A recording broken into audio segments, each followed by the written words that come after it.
All right.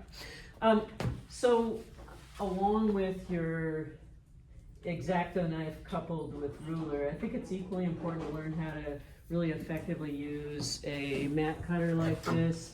Very often I see people kind of thinking that the best way to get a good cut is to go really fast, right? That is not the case. Going faster is just going to make it more likely to tear. What this does, like you can kind of see, hopefully in the video, but also in real life, there's a little flex to this arm, right? It's anchored fairly securely up there at that end, but it's this long thing, right? And this bottom blade is in place. It's called the anvil. And so to cut, what I need to do is push with my hand to make sure that that cutting blade comes down in contact with the anvil.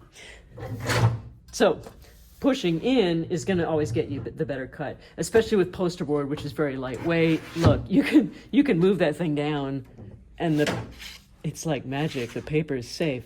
So pushing in the whole time, holding onto this so it can't slip, gives you a really beautiful clean cut, right? Look at that.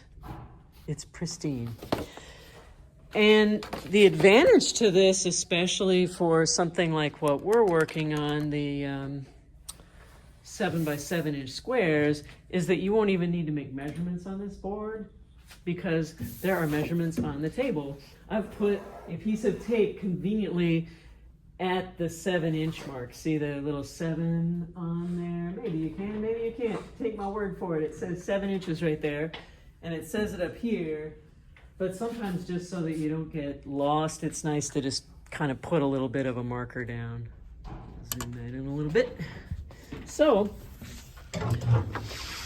what you want to do is slide your mat or your poster board all the way over to that 7 inch line, right? Make sure that both ends are really on it, you know, that it's not cocked even a little bit. Maybe err on having it just slightly cover that black line. That black line's got a little thickness to it. And when it's right, hold it down. I've talked to a few of you one-on-one about this, but anchoring your work with 2 fingers, doing most of the pushing, is going to make the most solid anchor to keep it from sliding. And so now it's really simple. Boom, I've got a 7 inch wide strip that's ready to be cut into 7 inch squares. And so now I just rotate it, align it right nice and neatly.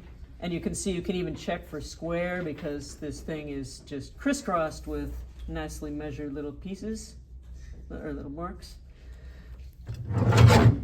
And so there's one 7 by 7 inch square, and I never had to do any marking. So I would just continue this process, sliding the excess under the guide rail. That's a safety rail to keep you from, you know, doing this business. Hopefully you would not.